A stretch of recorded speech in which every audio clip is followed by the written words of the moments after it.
అప్పటిదాకా వారంతా ఆడారు పాడారు. పుస్తకాల బంధనాలు తెగిపోవడంతో కొలనులో చేప పిల్లల చెంగు చెంగున ఎగిరారు. ఫుడ్ కోర్టులో బొజ్జు నింపుకున్నారు. క్రిస్మస్ సెలవులను ఫుల్గా ఎంజాయ్ చేసి మరి కాసేపట్లో ఇంటికి చేరుతామనేలోగా వారి సంతోషం ఆవిరైంది. బస్సు అదుపు తప్పి గాయాల పాలయ్యారు. అయితే ప్రాణ నష్టం తప్పడంతో పిల్లల తల్లిదండ్రులు ఊపిరి పీల్చుకున్నారు. అప్పటిదాకా వినోదం, అంతలోనే విషాదం. రోజంతా ఆడిపాడిన చిన్నారులు ఒక్కసారిగా ఆర్తనాదాలు చేశారు.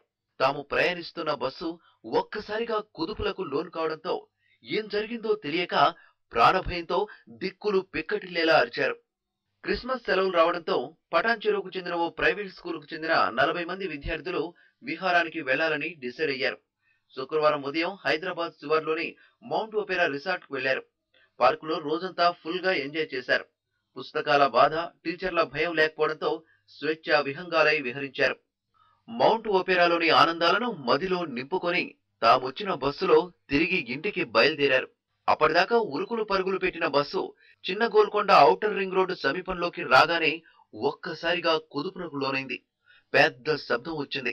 ఏం జరిగిందో తెలియని విద్యార్థులు ఆహాకారాలు చేశారు. టైర్ పంక్చర్ అయి బస్సు అదుపు తప్పి బోల్తా పడింది. కొందరు విద్యార్థులు గాయపడ్డారు. గాయపడ్డ వారిని పోలీసులు శంషాబాద్లోని ఓ ప్రైవేట్ ఆసుపత్రికి తరలించారు.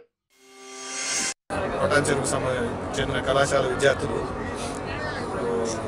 ఈరోజు ఉదయం మౌంట్ ఒపేరా హైట్ నగర్ దగ్గర ఉండే రిసార్ట్కు హాలిడే దీనికి వెళ్ళి రిటర్న్ అవుతుంటే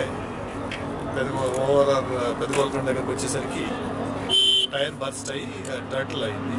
స్టూడెంట్స్ చేతికి గాయాలని, అంటే ఇంజరీస్ ఆర్ సెప్టిక్ అయిన వాళ్ళందరినీ ఇమీడియట్ గా ట్రీట్మెంట్ హాస్పిటల్కు షిఫ్ట్ చేయడం జరిగింది.